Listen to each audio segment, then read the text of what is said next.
You might be the owner of the organization, you might be the CEO, but you are a salesman. সে সবসময় আমাদেরকে বলে যে তোমরা এমন কোনো জিনিস তৈরি করবে না যেটা তোমার বাচ্চাকে খাওয়াইতে পারো। বাহ, সবাই খালি বলতো ছেলেটা পড়ালেখা করে গিয়ে দোকানদারি চাকরি করে। Every customer is like N opportunity to learn something new. এখানে সময় কখন যাবে, হ্যাঁ, আপনি ঢুকবেন, ঢোকার পরে একটার পর একটা কাস্টমার আসতেছে। আপনি যখন কাস্টমার না থাকে, you are preparing for the next customer. আপনার সেলফ গুছায় রাখা, এটা করা, ওটা করা, স্টক ম্যানেজ করা, সেল রাখা, সব। Next 50 years Bangladesh will be one of the giant garment manufacturer হিসেবে সার্ভ করবে সারা পৃথিবী। ড্রাইভার হোক আর ওয়ার্কার হোক আর ক্লিনার হোক, সে একজন হিউম্যান বিং, সে একজন মানুষ। আমি একজন মানুষ, নামাজের মধ্যে যদি গিয়ে দাঁড়াই, সে কিন্তু আমার সাথেই দাঁড়াবে। রিটেল এমন একটা profession, it is future. When I worked there 7 years, I got 7 promotion in 7 years. Two departmented big boss. I'm going to say he's the boss. And because of him, I can run my life. হ্যাঁ, I can spend অগাস্টের আন্দোলনের কথা বল। এটা কেন হয়েছে? আপনি এই জেনারেশনকে যত বেশি চাপবেন, তত বেশি ওরা ব্রাস্ট করবে। একটা পিয়ন একটা 10 লাখ টাকা বেতনের টপ এক্সিকিউটিভের চাকরি নট করে দিতে পারে, আপনি জানেন? জি, আমি বললাম যে দেখো, আজকে যারা সেলসম্যান আছো তারা ম্যানেজার হবা।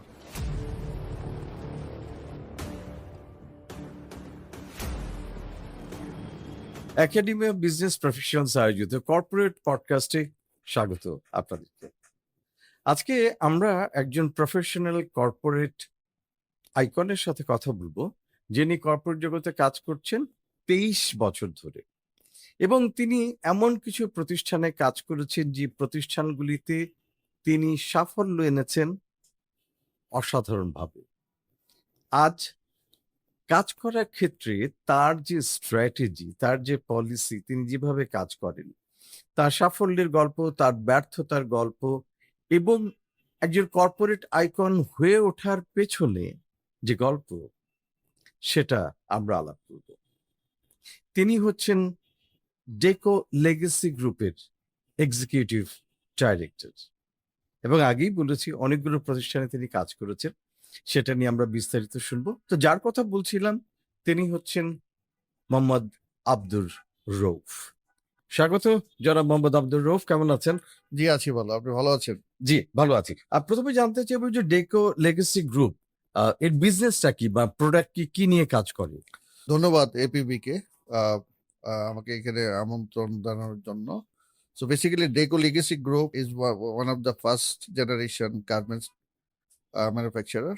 So Deco Legacy Group এর যদি বলি যে শুরুটা হয়েছিল আমাদের যিনি ওনার আছে তার বাবা রক্সি পেইন্ট, যিনি বাংলাদেশে শুরু করেছিলেন 1953 সাল থেকে।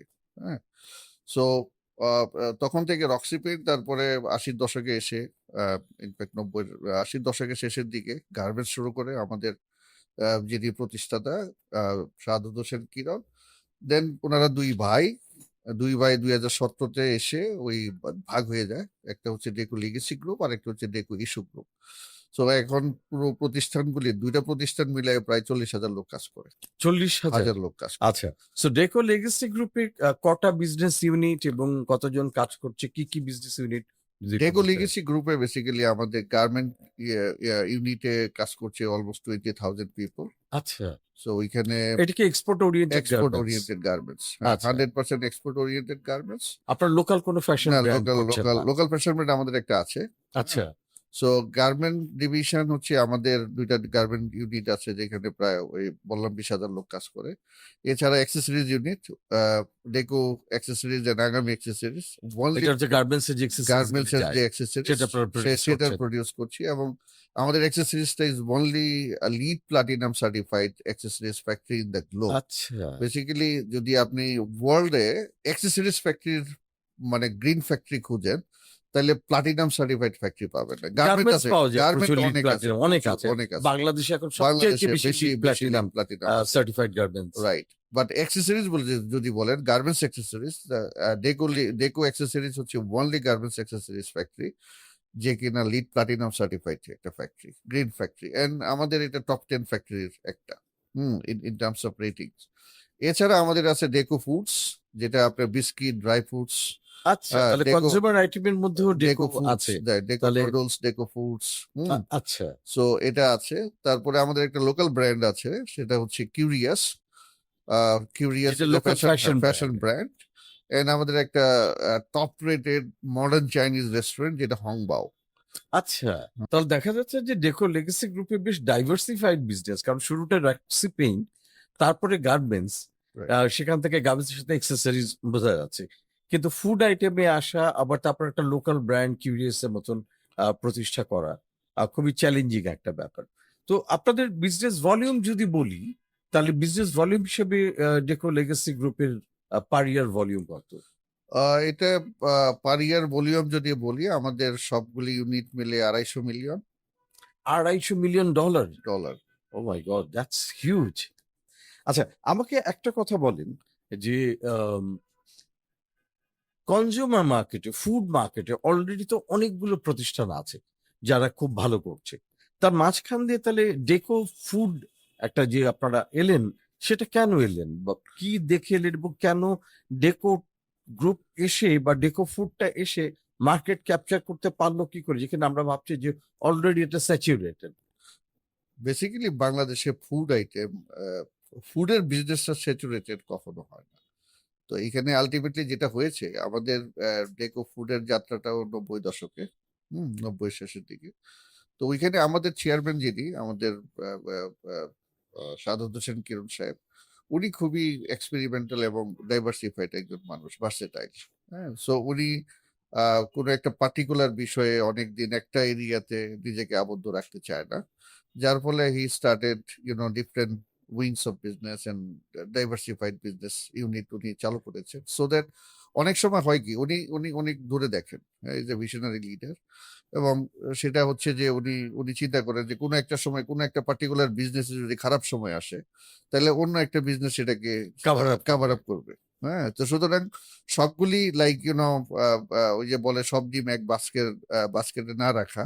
তো রাইট। ওই কনসেপ্টে উনি বিশ্বাস করেন, যার ইনভেস্টমেন্টের ইয়েটাই তাই যে রাইট আপনি পোর্টফোলিও বিভিন্ন পোর্টফোলিও রকম বিভিন্ন মেনটেন এরিয়াতে করবেন, মেনটেন বিভিন্ন করবে। এরিয়াতে হ্যাঁ, আপনি ইনভেস্ট সো করবেন। পার্টিকুলার যে এখন ধরেন গার্মেন্টস ইন্ডাস্ট্রিতে গত 2 মাস ধরে প্রবলেম অস্থিরতা চলছে, চলছে, জি। অস্থিরতা চলতেছে। তো এটা যদি কন্টিনিউ করে আরো 6 মাস, then he will have other businesses, to cover up all the losses. So that was his strategy, এবং and he's doing good. It is working. Garments তো ভালো করছি, Inshallah. আন্ডারস্ট্যান্ডেবল।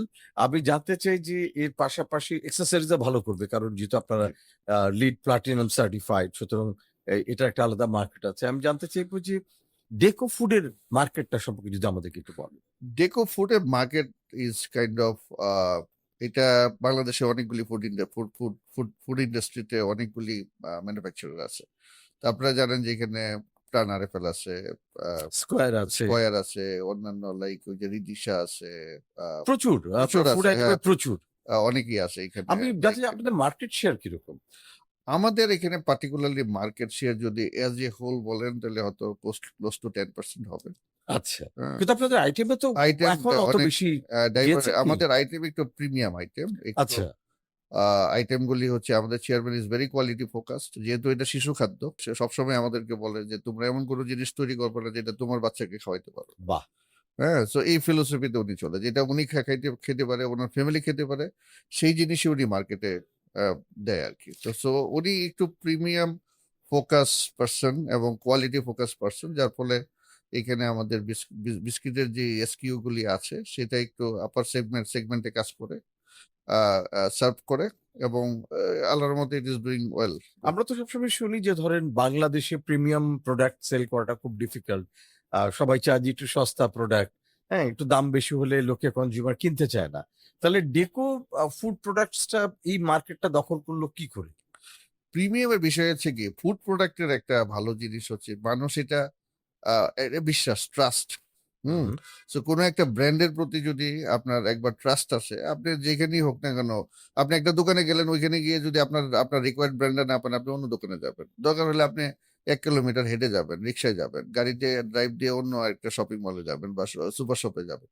বাট ফুডের বিষয়ে এটা যখন কারোর টেস্ট বা জিহ্বায় কোনো জিনিস একবার ভালো লেগে যাবে, কোয়ালিটিতে যদি কেউ একবার আবিষ্ট হয়, মানে অ্যাট্রাক্টেড হয় বা ওইটা যদি একটা তার লয়্যালটি তৈরি হয় তাহলে সে ওইটাকে ছাড়বে না। তো ডেকো ফুডের আপনার যে ব্র্যান্ড স্ট্র্যাটেজি তৈরি করলেন যে আমরা প্রিমিয়াম ব্র্যান্ডটাকে এস্টাবলিশ করবো, অলরেডি মার্কেটে প্রচুর ফুড আইটেম আছে, প্রচুর বিজ্ঞাপন, মানে সারাক্ষণ টেলিভিশন করলেই তো আমরা সেই বিজ্ঞাপনগুলি দেখতে পাই। তার ভিড়ে ডেকোকে স্ট্যাবলিশ করাটা ওয়াজ ভেরি চ্যালেঞ্জিং। এটার ক্ষেত্রে আপনাদের কি স্ট্র্যাটেজি ছিল, কি করলেন, এই গল্পটা যদি আমাদের একটু বলেন। সো ওইখানে যেটা হচ্ছে যে একটা টার্গেট মার্কেট আমরা ডিসাইড করে আমরা টার্গেট মার্কেটে কমিউনিকেট করি। সো আচ্ছা। একটা হচ্ছে ম্যাস কমিউনিকেশন, আর একটা হচ্ছে target communication. Hmm, so product to প্রোডাক্টে যেটা হয় মার্কেটিং স্ট্র্যাটেজিতে অনেক সময় যে আমি কার কাছে প্রোডাক্টটা বিক্রি করব, আমার টিজি কে, হ্যাঁ, সেটা অনুযায়ী এখন তো অনেক মানে টেকনোলজির যোগ আসছে। আমরা ইজিলি সে আমি ফেসবুকে কাকে আপনাকে আপনার সোশ্যাল স্ট্যাটাস, আপনার লাইফস্টাইল, আপনার টেস্ট, আপনার লিভিং এক্সপেন্ডিচার সবকিছু কিন্তু আমি পেয়ে যাব। সবকিছু পেয়ে কিন্তু আমি আপনাকে টার্গেট করতেছি কিনা I can understand, I can get the data and exactly আমি আপনাকে টাচ করতে পারবো। যাকে টাচ করার দরকার নেই তাকে করব না। সো এখন যেমন আপনি টিভিসি যদি যান বা আপনি যদি বিভিন্ন প্রিন্ট মিডিয়াতে যান তখন যেটা হচ্ছে যে it is for everybody. But আপনি যদি এখন অনলাইন মার্কেটিং করেন, হ্যাঁ, আপনি ইটস যদি very specific. Social social media marketing করেন, হ্যাঁ, তখন লাইক ফেসবুক মার্কেটিং করেন, তখন আপনি বা ইনস্টাগ্রাম মার্কেটিং করেন, আপনি ভেরি স্পেসিফিক এবং ভেরি আপনি আপনি যাকে সে আমি 25 থেকে 35 ইয়ার্স যারা আছে যেই গ্রুপটা আছে তাকে টাচ করতে চাই বা 35 to 45 কে টাচ করতে চাই, আমি শুধু ফিমেলকে টাচ করতে চাই, আমি শুধু আরবান ওমেনকে টাচ করতে চাই, আমি শুধু আরবান আপার ক্লাস ওমেনকে টাচ করতে চাই। আচ্ছা, সো হ্যাঁ, প্রোডাক্ট ওয়াইজ আপনারা প্রোডাক্ট ওয়াইজ এটা সেগমেন্টেশন সেগমেন্টেশন করে করে আমরা নিয়ে সেই টিজিকে আপনারা টিজিকে রিচ আমরা করছেন। রিচ করছি, কমিউনিকেট করছি থ্রু সোশ্যাল মিডিয়া, সোশ্যাল যে কমিউনিকেশন চ্যানেলস গুলি আছে এখন, ওইসব চ্যানেল গুলি দিয়ে বিভিন্ন ধরনের কন্টেন্ট তৈরি করা হচ্ছে। হ্যাঁ, অনেক ধরনের কন্টেন্ট, ইমোশনাল কন্টেন্ট, হ্যাঁ, কানেক্টিং কন্টেন্ট, ওই কন্টেন্ট গুলি দিয়ে তাদের সাথে কমিউনিকেট করা হচ্ছে। এবং আমরা আরবান মার্কেট গুলিতে লাইক ওই যে মডার্ন ট্রেড যেটা হচ্ছে সুপার শপ গুলিতে একটু আপনি দেখবেন যে বিশাল বড় বড় স্পেস নিয়ে আমাদের ডিসপ্লে করা আছে। সো ওই স্ট্র্যাটেজিতে যাচ্ছি সো দ্যাট ওইখানে যারা একটু আপার ক্লাস যারা যাচ্ছে তাদেরকে তারা যেন ওইটার ভিজিবিলিটিটা দেখতে পারে এবং they can connect and they can once they start eating like with one item they will understand what it is, so then it will be part of their life. আমরা শুনেছি যে এক্সেসরিজ যেটা আছে লেগেসি গ্রুপের, যে ডেকো legacy accessories, সেটাতে আপনি specially very very expert. So এক্সেসরিজটা বেসিক্যালি বি2বি মার্কেট, বিজনেস টু বিজনেস, আপনি ডাইরেক্ট Right. গার্মেন্টস গুলিতে রাইট, সাপোর্ট দিচ্ছেন। সো আমাদের বাংলাদেশে এক্সেসরিজ মার্কেটটা কত বড়? বাংলাদেশে লাইক বেসিক্যালি আমি যদি বলি আমাদের 50 বিলিয়ন যদি হয় garment export market, let's say it's 50 billion, accessories 10% হচ্ছে অ্যাক্সেসরিজ, তারপরে 5 বিলিয়ন, 5 বিলিয়ন দ্যাট এর ইজ মার্কেট। হিউজ। হ্যাঁ, so 5 billion is a accessories, pure accessories, like even it is more than 10% যদি আমি entire cartons and so other packaging item সব কিছু ধরি তাহলে আরো ধরেন 12-13% হয়ে যায়। ধরেন হ্যাঁ, কিন্তু so minimum it is 10% minimum যদি হয় 10% হয় তাহলে এটা এটা 5 বিলিয়নের market. So it's a pretty huge এইখানে মার্কেট। আপনাদের মার্কেট শেয়ার কতখানি? এখানে আমরা লাইক এখন যেখানে আসি we are one of the largest local manufacturer আচ্ছা, and we are competing with the global manufacturer. একটা সময় তো ছিল যে আপনার প্রচুর এক্সেসরিজ পুরোটাই বাইরে থেকে বাইরে আনতে থেকে হতো, আসতো। স্পেশালি চায়না চায়না বা তাইওয়ান বা তাইওয়ান, হংকং থেকে আনতে হতো। এখন কি এক্সেসরিজ আপনার স্বয়ং সম্পূর্ণ নাকি এখনো বাংলাদেশে এখন আমি বলবো যে একটা সময় আমি যদি talk about before 10 years or 7-8 years যখন আমি এই ইন্ডাস্ট্রিতে জয়েন করছি তখন আমি দেখছি it's more than like 60% accessories বাইরে থেকে আসতেছে, স্পেশালি বাটনস, মেটাল বাটনস, হ্যাঁ, এবং অন্যান্য লাইক ইভেন আইটেম গুলি, অন্যান্য যে সুইং আইটেম যেগুলি আছে সফট আইটেম, আরএফআইডি থেকে ধরে কেয়ার লেভেল ইত্যাদি। সো এখন আমি বলবো যে লোকাল মার্কেট থেকে অলমোস্ট 70% সার্ভ হচ্ছে। হ্যাঁ, এখনো 30% কিছু হয়তো আসতেছে যেগুলি ভেরি স্পেশালিটি আইটেম, হ্যাঁ, sophisticated item and high value item কিছু আছে, স্পেশালি মেটাল ব্যাটনের, মেটাল ট্রিমস এর কিছু আইটেম আছে, কিছু ন্যারো ফেব্রিক আছে, কিছু লাইক আন্ডারগার্মেন্টস এর কিছু কিছু কিছু কম্পোনেন্ট আছে যেগুলি আসলে বাংলাদেশে এখনো স্বয়ংসম্পূর্ণ হয় নাই। বাট মেজরিটি আইটেম এখন বাংলাদেশ থেকে সার্ভ হচ্ছে। বাংলাদেশে এখন লোকাল ফ্যাক্টরি, অনেক লোকাল ফ্যাক্টরি হয়েছে এবং গ্লোবাল স্ট্যান্ডার্ডের লোকাল ফ্যাক্টরি হয়েছে এবং গ্লোবাল ফ্যাক্টরিজও বাংলাদেশে অপারেট করতেছে। আমরা যদি আফটার কোভিড বলি, কোভিড এর পরে বাংলাদেশে অনেক মাল্টিন্যাশনাল কোম্পানিগুলি বাংলাদেশে ফ্যাক্টরি খুলতেছে। Next 50 years Bangladesh will be one of the giant garment manufacturer হিসেবে সার্ভ করবে সারা পৃথিবীকে। বাহ, তো আমি আর কিছু জানতে চাই আপনার কাছে, যে ধরেন এক্সেসরিজ নিয়ে আপনার ক্যারিয়ারের আগে খুব বেশি কাজ করা হয়নি, একটা নতুন ইন্ডাস্ট্রিতে আপনি ইন করলেন, তো এই ইন করার সাহসটা পেলেন কি করে এবং এটা ডিল করলেন কি করে? basically I was before joining here I was the CEO of Aarong. So my career started from a retail floor as a salesman. So in 2002 I started my career as a salesman and etc. etc. It was a concern, a retail concern of Scholastica Group, basically Scholastic school তাদের so that was kind of a আপনার একটা modern book store with not only book store, আমি বলবো যে গুলশান একাডেমির মানে গুলশান ক্লাবের কাছাকাছি, আপনার গুলশান ক্লাব তো না, গুলশান শুটিং ক্লাবের কাছে একটা বিরাট বড় একটা আউটলেট ছিল, যা এখন পিৎজা হাট আছে, সেখানে একটা বিশাল বড় একটা আউটলেট ছিল এবং বইয়ের পাশাপাশি বিভিন্ন লাইফস্টাইল প্রোডাক্ট পাওয়া যেত। মিউজিক স্টোর বলেন, proper music store, gift and decoration এবং আপার ক্লাসের জন্য প্রিমিয়াম একটা প্রোডাক্ট পাওয়া যেত, ছিল। ভালো ইট প্রোডাক্ট ওয়াজ লাইক আপনার 8,000 স্কোয়ার ফিট শুধু বুকস ডিসপ্লে ছিল। ইট ওয়াজ 12,000 স্কোয়ার ফিট গুলশানে, ধানমন্ডিতে ছিল অলমোস্ট 20,000 স্কোয়ার ফিট। তখন অত বড় একটা ফ্লোরে এত বড় ছিল না, এত বড় স্কেলে ছিল না, বা এত মডার্নাইজ ছিল না। ট্রু। So ওইখানে that was something very like when I started my career I was kind of I wanted to become a CA professional. আমার অ্যাকাউন্টিং অনার্স মাস্টার্স করেছি, বাট আমি যেদিন থেকে রিটেলে আমার একটা চাকরি খুব দরকার ছিল। সাডেনলি একটা অপরচুনিটি আসে আমার এক বন্ধুর মাধ্যমে। আমার এই বাল্য বন্ধু ওইখানে চাকরি করতো, সে আমার চাকরি দরকার, সে আমার সিভিটা ওইখানে ড্রপ করছে এবং he also helped me to how to face the interview also.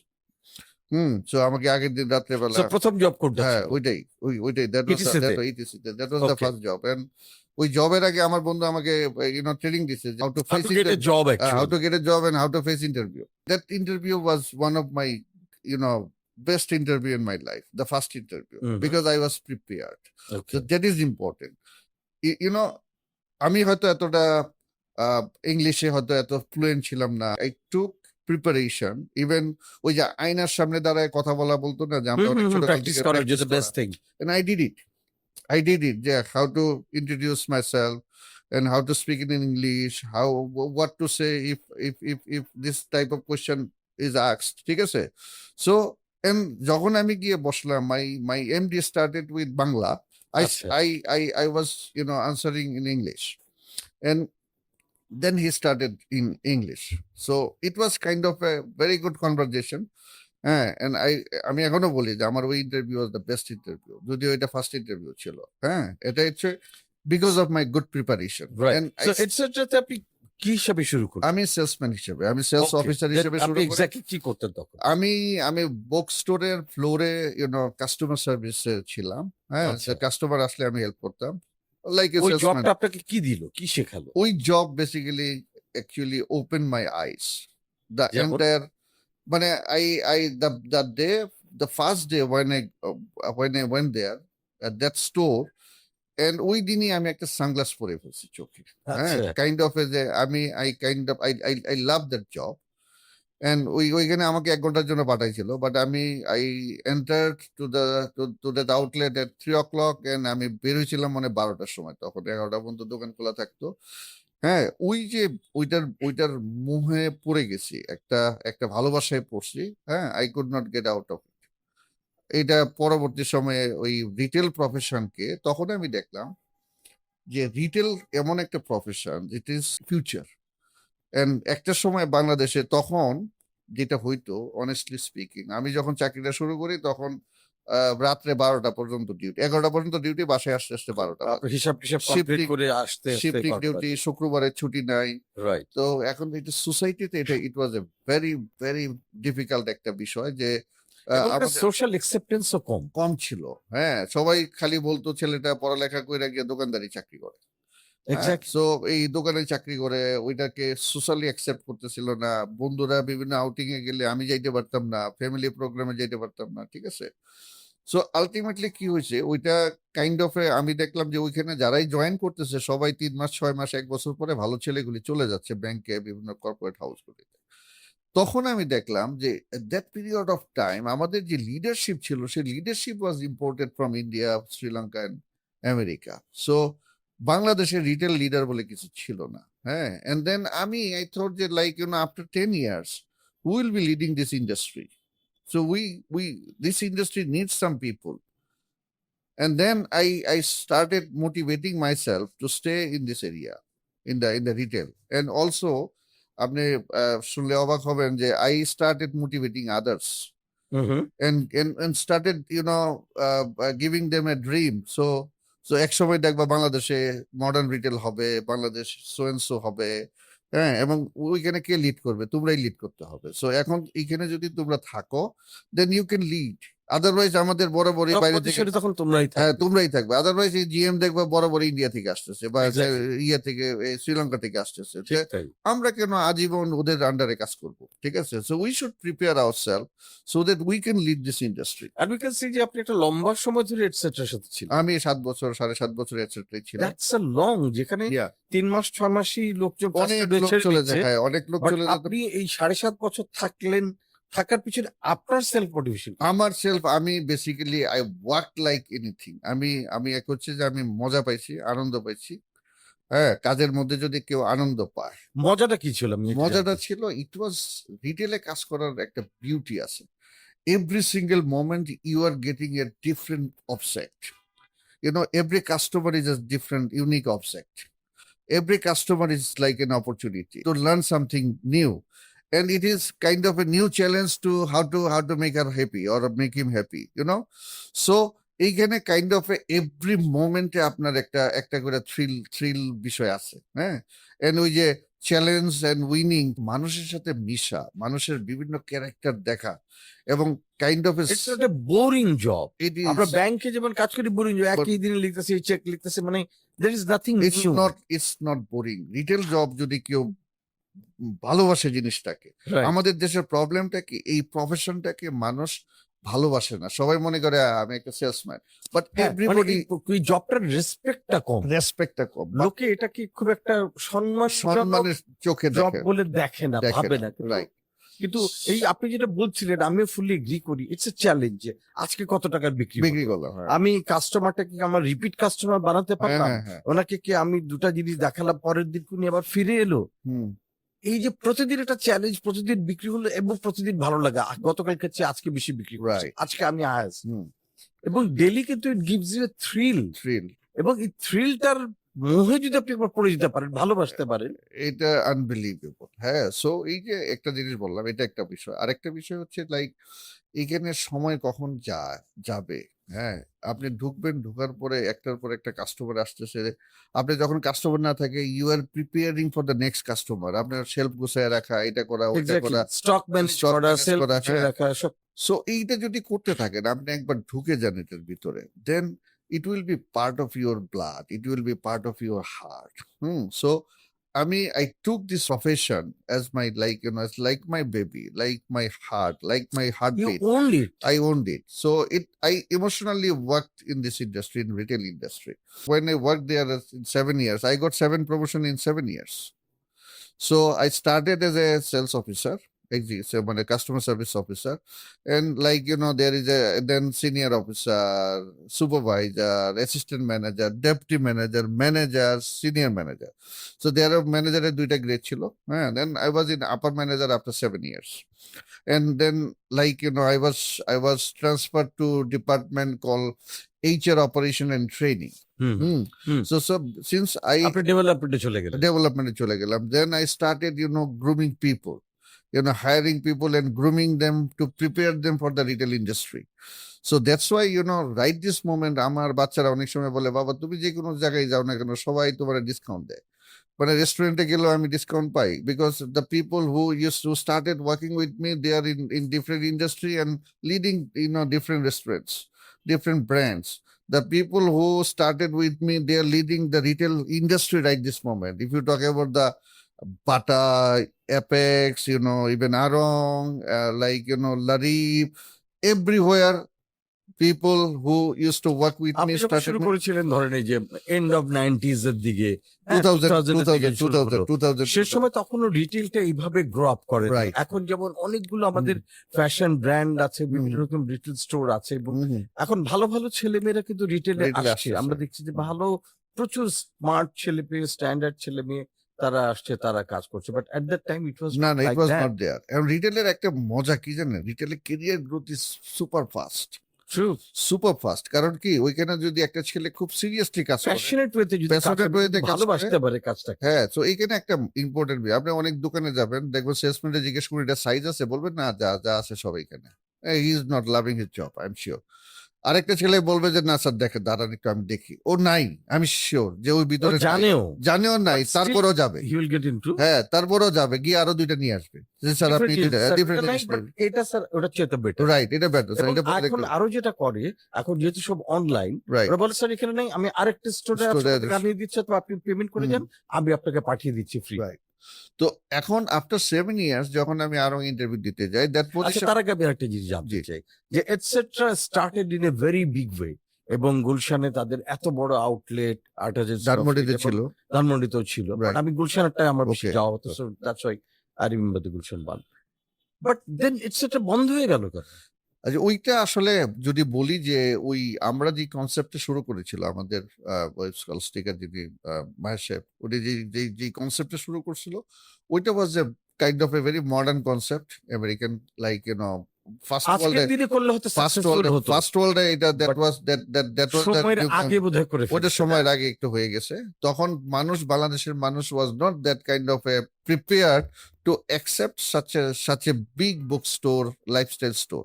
এবং আমাদের ইকোনমিও তখন ওই ওই স্কেলে পৌঁছায়নি। পৌঁছায় নাই। তো যার ফলে লিমিটেড কাস্টমার গ্রুপ ছিল, ম্যাস ছিল না, অপারেটিং কস্ট, এটার জন্য Very niche sustainability market, very very নিশ niche. ছিল। সাস্টেনেবিলিটির জন্য যে স্কেল দরকার ছিল, ওই স্কেলটা তখন আলটিমেটলি রেডি হয় নাই।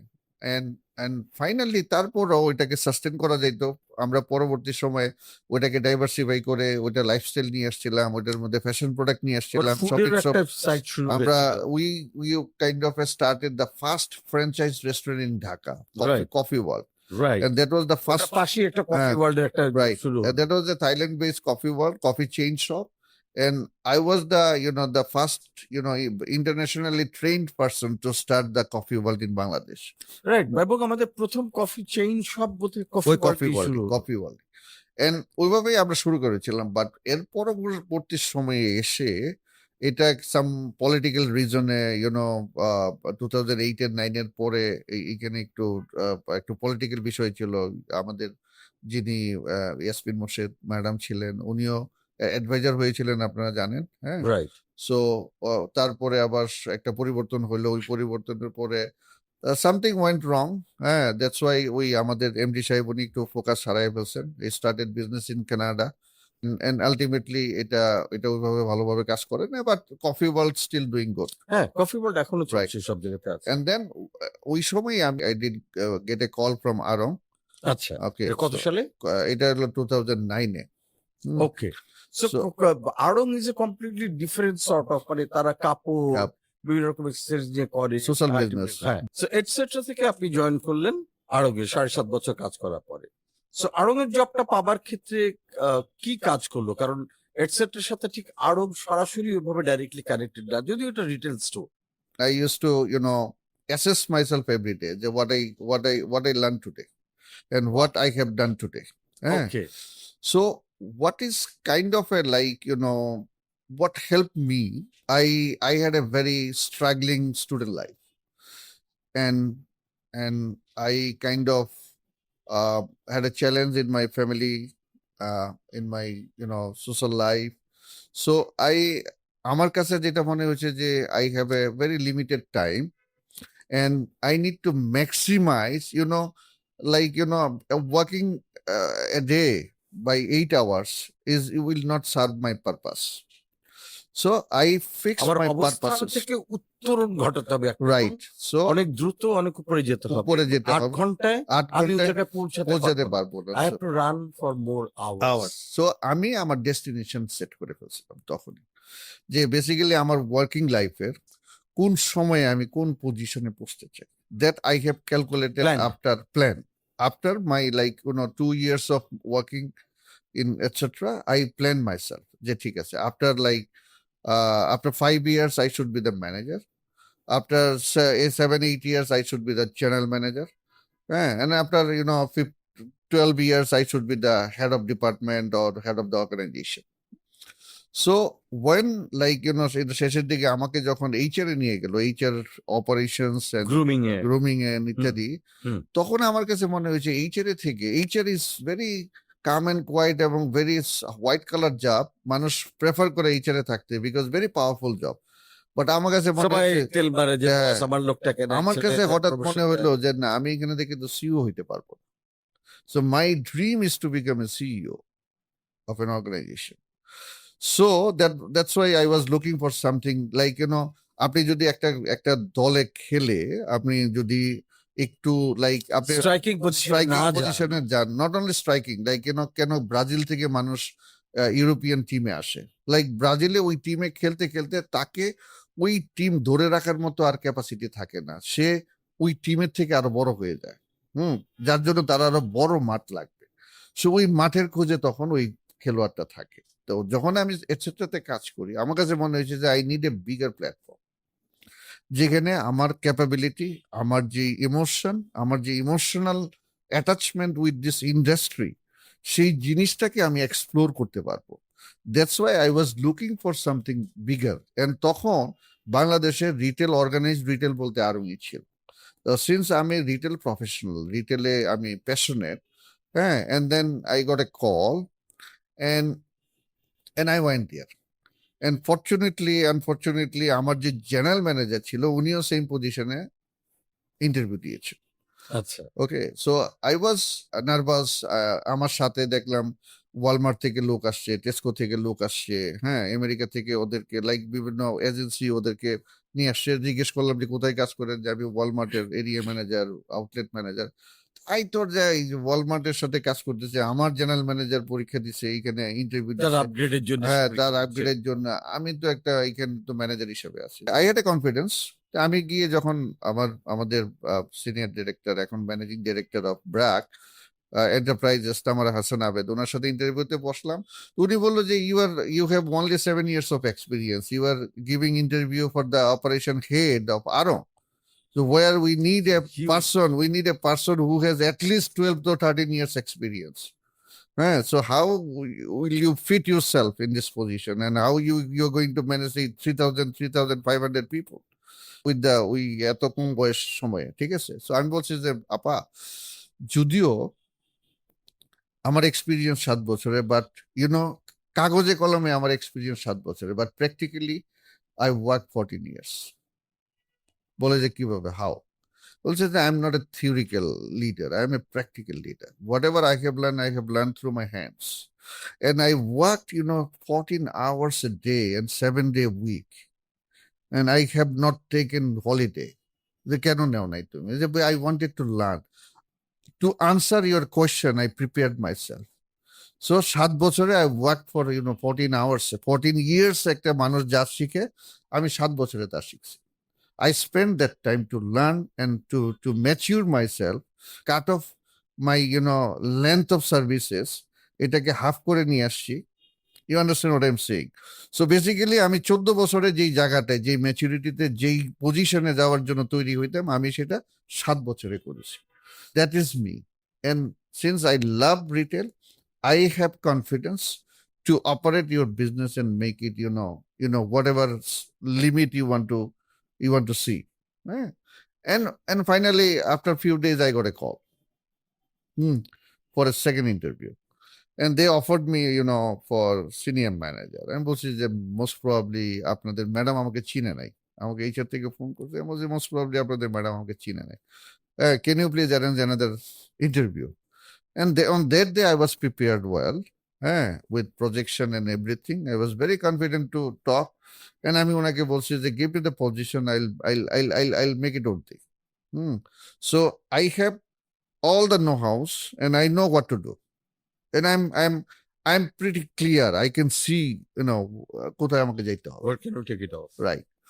প্রজেকশন করে নিয়ে গেলেন আপনি সাথে করে? হ্যাঁ, and then প্রজেকশন বানালেন কেমনি? যে মানে আপনি তো আড়ং এরিয়া সম্পর্কে জানেন না। না আমি So Aarong, I studied or visited what? Arong. I visited আচ্ছা, Arong. I took আচ্ছা। photograph. হ্যাঁ, and I have আপনি ওখান থেকে highlighted প্রাদেশিক কথা বললেন। highlighted all the drawbacks, whatever I have found, hmm hmm and what could be done.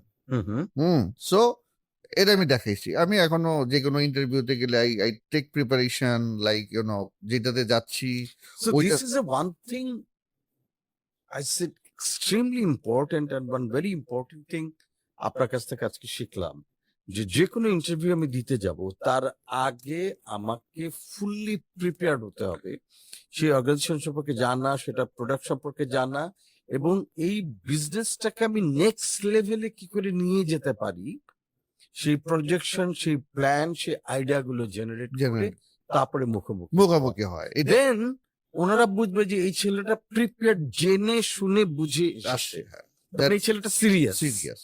তো ওনারা সিরিয়াসনেসটা দেখতে চায়। And then I did exactly like that. আমি বলছি যে আপনার এই প্রবলেম আছে, আউটলেটের এই whatever I have found, and এটাকে এই লেভেলে নেওয়া সম্ভব, ঠিক আছে? And then she offered me like deputy general manager, and I was the manager. And then like you see I have jumped 6 years, manager to deputy general manager, and the next within 1 year I became the general manager. And like you understand, like after 3 years I became CEO of Aron, such a big company, the biggest organization in Bangladesh. And at the age of like 36 আমার career ছিল 11 বছর only। 11 বছরের কেরিয়ারে সাধারণত বাংলাদেশে এভারেজে মানুষ manager হয়। Exactly. So I made myself আপনি 10 বছর ক্রস করে গেছেন। রাইট। নরমালি 45 এর আগে সিইও হয় খুব কম। হ্যাঁ। So I am like 48. I have been serving as CEO in CEO position for last 10 years. That's excellent. আড়ং এ আপনার অনেকগুলো সাকসেস স্টোরি আছে। আপনি এমন অনেক কিছু অ্যাচিভ করেছেন ওই লাইফে যেটা এখন পর্যন্ত রেকর্ড। সো আমি সাকসেস স্টোরিগুলো আপনার জানতে চাই প্রথমে। আমি basically like I am a kind of a person যেটা কিনা আমি ভেরি লাইক মোটিভেটিং একজন পার্সন, ভেরি পজিটিভ। আমার কাছে কোনো নেগেটিভিটি নাই। Everything is possible, number one. And everybody is important. Every single customer is important. And every single human being in my territory, in my organization is important. That actually helped me to onboard people. So Amito basically I was leading, I was directing, and people, I assisted people. I did not lead people, I assisted people so that they can bring the result.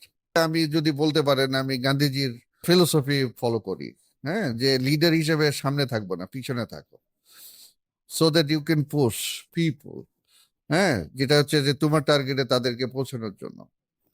So I kind of অনেকগুলি philosophy আমার লাইফে আমি follow করি, যেটা হচ্ছে যে ওই যে লিড বাই এক্সাম্পল, যে যেটা আমি করতে পারবো সেটা আমি আরেকজনকে বলবো, উইদাউট এক্সপেরিমেন্টিং। আমি যদি বলতাম যে এই শেলফটা সরাও, আমি নিজে আগে ধাক্কা শুরু করতাম যে ঠিক আছে, let us push this shelf, হ্যাঁ, let us clean the floor, হ্যাঁ, তো এটা করে ফেলো, নট লাইক দিস।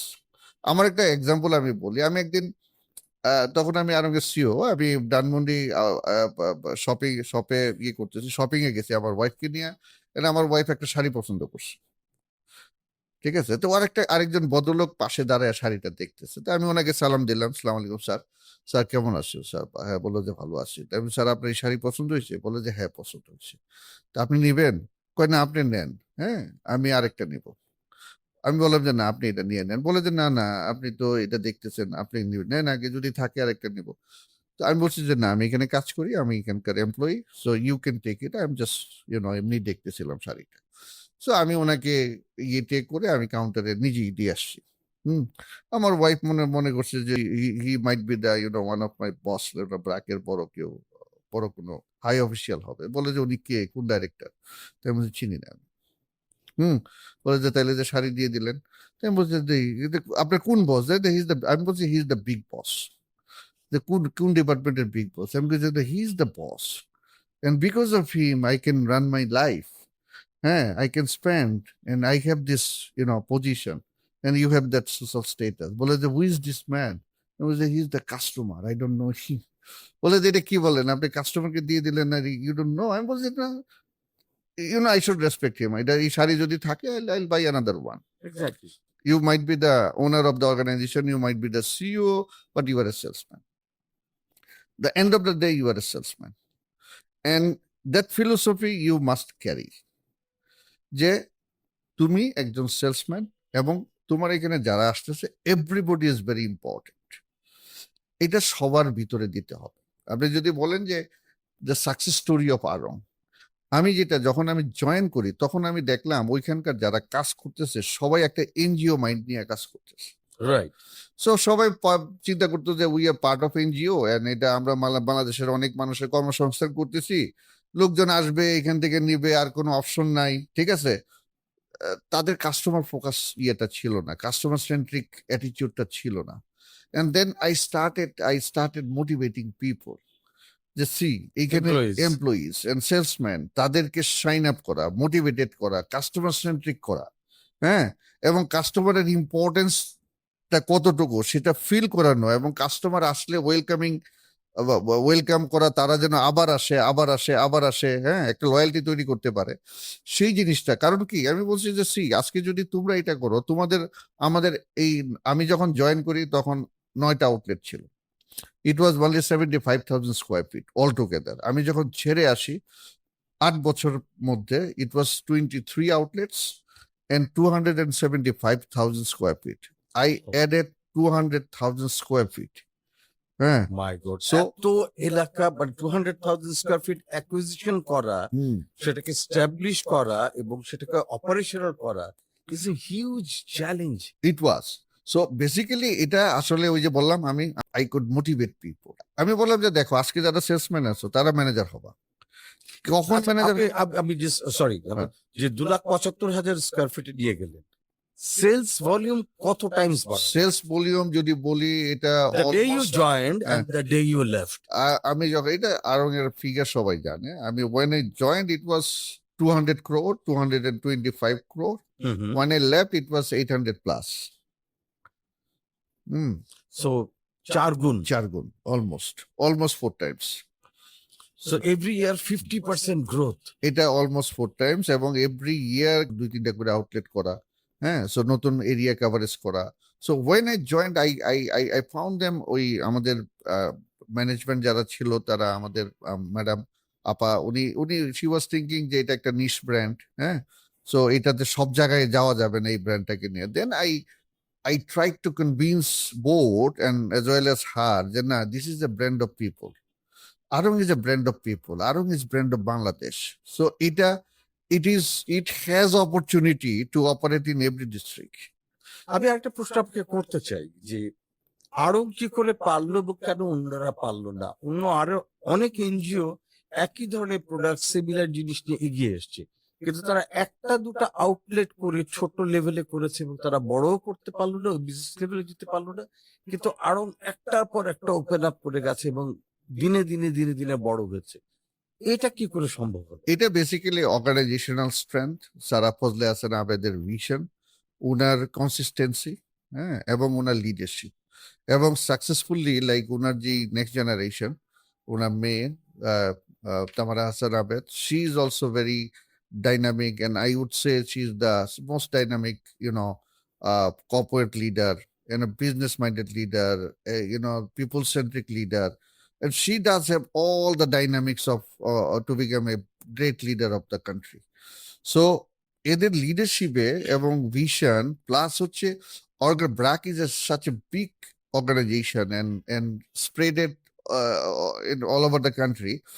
এটা আসলে এত ব্যাপক, এবং অর্গানাইজেশনাল এদের স্ট্র্যাটেজি বলেন, ট্রান্সপারেন্সি বলেন, এনগেজমেন্ট বলেন, পিপল সেন্ট্রিক ইনিশিয়েটিভ বলেন, এম্পাওয়ারিং ওমেন, যে বিষয়গুলি আছে, এটা this brand connected all the people of Bangladesh. This brand connected all the artisans of Bangladesh. This brand actually onboarded more than 800 producers, small SME producers, to this process. And that producer is part of the Arong. Arong ওদের জন্য plan করে, ওদের health নিয়ে plan করে। এই 85,000 women আছে সারা বাংলাদেশে, তাদের লাইভলিহুড নিয়ে প্ল্যান করে। So it is a comprehensive and একটা একটা ইন্টিগ্রেটেড সিস্টেম ডেভেলপ করছে স্যার আবেদ। হ্যাঁ, এন্ড প্রোডাকশন সেন্টারগুলি, এন্ড প্রোডাকশন সেন্টারের আন্ডারে সাব প্রোডাকশন সেন্টার, ওইখানে যেই গ্রামীণ মহিলারা যেভাবে এসে কাজ করে, ওদের সুপারভিশন, ওদের পেমেন্ট, ওদের হেলথ সিকিউরিটি, ওদের বিভিন্ন এনজিও সুবিধা, they treat the producer as their family. Producer as well as direct artisans যাদেরকে কাজ করাচ্ছে। সো এই পুরা সিস্টেমটাই, ইকোসিস্টেমটাই এটা ব্র্যাকের এই আরঙের একটা ফ্যামিলির মতো, এবং আরং প্রত্যেকের পাশে দাঁড়ায়, যার ফলে আরঙের সাথে যারা কাজ করতেছে they get fair treatment, they get fair payment, they get kind of a fair total care. এবং যারা সাপ্লাই দিচ্ছে, আপনি বিশ্বাস করবেন না, কিউসিতে প্রোডাক্ট পাস হওয়ার সাথে সাথে সিঁড়ি দিয়ে নামতেছে, ব্যাংকে টাকা চলে আসে। বাংলাদেশে ইমিডিয়েট বাংলাদেশে আমাদের এখানে পেমেন্ট প্রোডিউসার বা সাপ্লায়ার পেমেন্ট পেতে পেতে কয়েকদিন, মিনিমাম 90 দিন 6 মাস লাগে।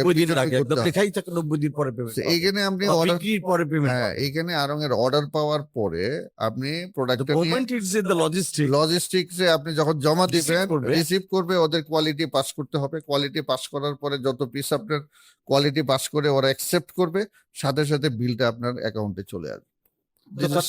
লয়্যালটি তৈরি হবে। So the people who are working for Aarong, they are kind of they born for Aarong, and Aarong own the entire society, Aarong own the entire artisan group, Aarong own the entire producer group. ঠিক আছে? So it's a beauty of making people happy, it's a beauty of enlightening people. আপনার এই কথাটা থেকে আমি একটা take out পেলাম যে আপনি যদি যারা আপনার সাথে কাজ করে, আপনি যদি তার টোটাল কেয়ারটা করেন, তার হেলথ, তার লাইভলিহুড, তার বাচ্চাদের পড়াশোনা, তার মানসিক অবস্থা, সবকিছু যদি আপনি কেয়ার করেন, ওই মানুষটা কিন্তু ফুললি আপনার প্রতি ডেডিকেটেড। উনি আমার টোটাল কেয়ার করে, সুতরাং আমি আমার সমস্ত এফোর্টটা ওনার প্রতি দিব। রাইট। এবং যেটা ব্র্যাক বা আড়ং করে। রাইট। এবং আমাদের আনফরচুনেটলি প্রাইভেট অর্গানাইজেশনস গুলি ভাবে যে আমি ওর বেতন দিই আর কি, হ্যাঁ, ও এখানে কাজ করবে, এতখানি প্রডিউস করবে, কিন্তু টোটাল কেয়ার এই ব্যাপারটা আমাদের মধ্যে এখনো গড়ে ওঠেনি, যার জন্য আমাদের প্রাইভেট অর্গানাইজেশনস গুলি বেসিক্যালি তাদের ওই লেভেল ডেডিকেশনটাও সম্ভবত আসে না, এই একটা কারণে যে অর্গানাইজেশন তার প্রতি টোটাল কেয়ারটা নেয় না। এই ভাবনাটাই আমাদের প্রাইভেটের মধ্যে অনেকখানি কম। রাইট। এখন যদি বলেন যে এখানে আমি যদি আমার কারেন্ট অর্গানাইজেশন, আমি আরং থেকে এসে জয়েন করেছি প্রায় অলমোস্ট 7.5 years, অলমোস্ট 8 years, আমি কিন্তু এখানে অনেক কিছু করার চেষ্টা করেছি। এখানেও যদি বলেন যে ওয়েন স্টার্টেড, এখানে আমার 1000 লোক ছিল, এখন প্রায় 3500 লোক কাজ করতেছে। হ্যাঁ, সো এখানে বিজনেস ভলিউমও যদি বলেন যে almost I made it 3 times. So in terms of customer, buyer, আমাদের ডাইরেক্ট নমিনেশন, মানে গ্লোবাল ব্র্যান্ডের সাথে কাজ করি। ওয়েন আই জয়েন, আমাদের অনবোর্ডেড ব্র্যান্ড ছিল মাত্র 12টা, এখন প্রায় 80টা। 80টা ব্র্যান্ডের সাথে আমরা বাংলাদেশে যারা কাজ করে তাদের নমিনেটেড ওয়েতে তাদের সাথে কাজ করছি। সো বেসিক্যালি আমার যেটা হয়েছে, আমি পার্সোনালিও একটা ইম্প্যাক্টের জন্য কাজ করি, to bring positive impact in the society as well as people around me. So অনেক সময় বলে না যে আপনার মানুষকে কর্মসংস্থান দিতে গেলে বা মানুষের জন্য ভালো করতে হলে এন্টারপ্রেনিউর হইতে হয়। এন্টারপ্রেনিউর না, আমরাও এন্টারপ্রেনিউর। এন্টারপ্রেনিউরশিপ বিজনেসটাকে বাড়াচ্ছি। So we are also entrepreneur. We are generating employment, generating business on the others platform. So it is also another way of making people happy. So ব্র্যাককে কাজ করা আর কাজ করা ওয়াজ কাইন্ড অফ ওইটা একটা আমার জন্য আমার পার্সোনা এবং ওদের প্ল্যাটফর্ম ফিলোসফি দুইটা ম্যাচ করছিল ওয়েল ম্যাচড। হুম। সো আমি যেটা চেষ্টা করছি আমি আরং থেকে বের হয়ে গেছি। কেন বের হয়ে গেছি? I wanted to explore garment industry, explore the commercial side, explore like whatever I have learned. I wanted to, I wanted to take another risk and Another challenge. challenges. So এই কারণে আমি বের হয়ে আসছি, but I took all the learnings. I took all the takeaway, like what to do for the people. And লোকজন people আমার যে কোনো কাজের পিছনে I always think betterment of people. একটা প্রশ্ন আপনি করতে চাই, যেমন ধরেন যেটা ছিল ব্র্যাকের ফিলোসফি হচ্ছে they work for people. They want to try to change the life of people for the betterment. Right. আমাদের প্রাইভেট অর্গানাইজেশন গুলিতে আসলে আমার এমপ্লয়ির লাইফ বা তার ফ্যামিলি লাইফটাকে চেঞ্জ করার আসলে আমাদের এখনো ওই মাইন্ডসেটটা এখনো তৈরি হয়নি এখন ওইভাবে। এটা আমি বলবো না যে সব জায়গায়, হ্যাঁ, এটা হয়তো কিছু কিছু অর্গানাইজেশন করছে না, মোস্ট অফ দ্য অর্গানাইজেশন করছে না, করছে না, আবার অনেকেই করছে। যেমন আমি এক্সাম্পল এখানে দিচ্ছিলাম যে আমি এখানে জয়েন করার পরে I started the same philosophy, same strategy, but management didn't accept it. My owner he is also same personality লোক। আচ্ছা, উনিও he is not fully profit focused person। আচ্ছা, উনিও কিন্তু চায় ওনার আশেপাশের ওনার এখানে যারা কাজ করে সবাই খুশি থাকে, ভালো থাকে, উনি ভালো থাকলে কোম্পানি রাইট, কোম্পানি ভালো থাকবে। এইটা আন্ডারস্ট্যান্ডিংটা মাইন্ডসেটটাই। তো ওইটা আমি পেয়েছি বলে আমি আমার ফ্যাক্টরিতে আমি বলি আমাদের ওয়ার্কারদের জন্য লাইক আমি ওখানে একটা লাইব্রেরি করেছি। বাহ। বাংলাদেশে কোনো ফ্যাক্টরিতে গিয়ে লাইব্রেরি পাবেন না, ইম্পসিবল। হ্যাঁ, আমি ওইখানে একটা লাইব্রেরি করছি, যে লাইব্রেরি থেকে মানুষ ওইখানকার ফ্যাক্টরির এমপ্লয়িরা ওয়ার্কাররা বই নিয়ে যায় বাসায় তাদের বাচ্চাদের জন্য, তাদের জন্য। এবং ওই ফ্যাক্টরিতে আমার প্রায় 2000 লাইব্রেরি মেম্বার আছে। আমার অ্যাক্সেসরিজ, হ্যাঁ, 2000 লাইব্রেরি মেম্বার আছে যারা ফ্রিকুয়েন্টলি বই নিচ্ছে। এবং আমি এখানে দেখছি অনেকে প্রতি সপ্তাহে একটা করে বই নিচ্ছে, অনেকেই আছে। এবং প্রচুর টাইটেলের বই আমরা রাখছি, মোস্টলি বাংলা। হ্যাঁ, কি করছেন তাদের লাইফ চেঞ্জের জন্য, লাইফ ডেভেলপমেন্টের জন্য, ভ্যালু এডের জন্য। লাইক ওইখানে আমরা যে মেডিকেল যে সেন্টার, আমাদের 2টা ডাক্তার থাকে। 2টা ডাক্তারকে দেখলাম যে ওরা শুধু ওয়ার্কিং আওয়ারে বসে থাকে, কারণ আমাদের কমপ্লায়েন্সের জন্য ডাক্তার রাখতে হয়। দেন ওদেরকে আমি যেই কারণে যেই কাজে ব্যবহার করলাম, আমাদের ওয়ার্কারদের বাচ্চাদের চিকিৎসার জন্য ওদেরকে এনগেজ করলাম, যে আমাদের ওয়ার্কারের বাচ্চা যদি কোনো ইয়ে হয় তাহলে তারা টেলিকনফারেন্স করবে এবং তারা চিকিৎসা দিবে। বাচ্চা যদি সুস্থ থাকে তাহলে মা বা বাবা যিনি কাজ করছেন উনি রাইট, শান্তি, বাচ্চার জ্বর থাকলে কাজ করতে পারবে, ঠিক রাইট। এটা গেল একটা। তারপরে কমিউনিটি সার্ভিস, আমাদের আশেপাশে অনেক বস্তি আছে, অনেক ইয়ে আছে, সেখানে আমি আমাদের ডাক্তারদেরকে বিভিন্ন হলিডেতে পাঠিয়ে দিই, ক্যাম্পিং, ফ্রাইডে ক্লিনিক, ওখানে ক্যাম্পিং করার জন্য। ঠিক আছে। সো আলটিমেটলি কি হইলো, আমি আমার সোশ্যালি রেসপন্সিবল, আমার টেরিটরি থেকে, আমার ক্যাপাসিটি থেকে আমি কিন্তু আই ট্রাইড, লাইক আমরা এখন আমাদের যেমন ইয়ে আছে, ওই যে মশার জন্য যেই রাইট দেওয়া হয়, যে ইয়ে করা হয়, যে ফগার মেশিন দিয়ে যেটা করা হয়, এটা আমাদের ফ্যাক্টরিতে আছে। আমি কিন্তু ওইটা দিয়ে আমি আশেপাশে বস্তিতে দিই। বাহ। আশেপাশে ফ্যাক্টরি, আশেপাশে যেসব বস্তি আছে, যেসব মানুষজন বাস করে, ওইখানেও কিন্তু আমি ফগার মেশিন ইউজ করতেছি এবং ওটা মশা নিধন করার চেষ্টা করছি। একটা বিশাল বড় বেনিফিট যে ওনাদের লাইফে চেঞ্জ গুলো আনছেন, এবং আপনার ফ্যাক্টরির যে কোনো বিপদে আপদে সবার আগে এই মানুষগুলো। আমাদের ফ্যাক্টরি একদিনও বন্ধ ছিল না। এই যে আনরেস্ট, এত বড় আনরেস্ট হলো এই গত কয়েক বছরের আনরেস্টে আমাদের ফ্যাক্টরি একদিনও বন্ধ, 1 ঘন্টা বন্ধ ছিল না। দেখেন, ছোট্ট একটা জিনিস না, তাদেরকে চিকিৎসা সেবা দেওয়া, তাদের লাইফে একটা পজিটিভ চেঞ্জ আনার চেষ্টাটা আপনাকে কত বড় বেনিফিট দিল, যেটা আজকে এসে আপনি দেখতে পেলেন। রাইট। এই ভাবনাটা মাথায় এলো কি করে, কেমন করে ভাবলে? এটা বেসিক্যালি ওই যে বললাম, মানুষ তো এখন, আপনি মানুষকে এখন আমরা যদি গত লাইক এই যে অগাস্টের আন্দোলনের কথা বলি, এটা কেন হয়েছে? আপনি এই জেনারেশনকে যত বেশি চাপবেন তত বেশি ওরা ব্রাস্ট করবে। এই জেনারেশনকে আপনি যত বেশি শৃঙ্খলার মধ্যে আনতে চাইবেন, হ্যাঁ, যত বেশি টাইট দিবেন, যত নিয়মের ভিতরে ঢুকাবেন, তারা তত নিয়ম ভাঙতে চাইবে। মানুষকে এখন সবচেয়ে the best way to utilise potentials of people is to motivate them. is to own them. হ্যাঁ, এটা kind of empathetic work culture করা। সো আমার এখানে যারা কাজ করে they part of my family. তো ওইখানে আই শুড নট লাইক অনেকগুলি বিষয় আছে, লাইক অ্যাবিউজিং কালচার, এটাকে অ্যাভয়েড করা উচিত। অনেক ওয়ার্কাররা স্পেশালি যেমন গার্মেন্টস গার্মেন্টস সেক্টরে সেক্টরে তো অনেক বেশি অ্যাবিউজ, অ্যাবিউজ হয়, মানে সুপারভাইজার বা প্লাস লাইন ম্যানেজার যারা আছে, শ্রমিক যারা থাকে রাইট, তাদের সাথে তাদের ব্যবহার এবং খুবই মানবেতর, যেটা বলা হয় যেটা কমপ্লেইন, যে রাইট, গার্মেন্টস শ্রমিকদের সাথে আসলে ব্যবহারটাও ঠিক মতো করা হয় না, রাইট। তাদেরকে একটা মেশিনের মতন ভাবা হয়, মানুষ হিসেবে ভাবা হয় না। আমার কাছে যেটা হচ্ছে, আমি সবাইকে একটা কথা বলি, এট ফার্স্ট আমার অফিসের পিয়ন হোক, ড্রাইভার হোক, আর ওয়ার্কার হোক, আর ক্লিনার হোক, সে একজন হিউম্যান বিং, সে একজন মানুষ। আমি একজন মানুষ, নামাজের মধ্যে যদি গিয়ে দাঁড়াই, সে কিন্তু আমার সাথেই দাঁড়াবে। হ্যাঁ, আমি যদি আজকে মাঠে খেলতে যাই, সে কিন্তু আমার সাথেই খেলবে, ওইখানে কিন্তু আমি ডিসক্রিমিনেট করতে পারবো না। সুতরাং প্রথমত তাকে যখন আমি দেখবো, একজন মানুষ হিসাবে গণ্য করবো। সো ওই রেসপেক্টটা আমার প্রত্যেককেই দিতে হবে, আমার এখানে যারা কাজ করে, আমি সবাইকে দিই।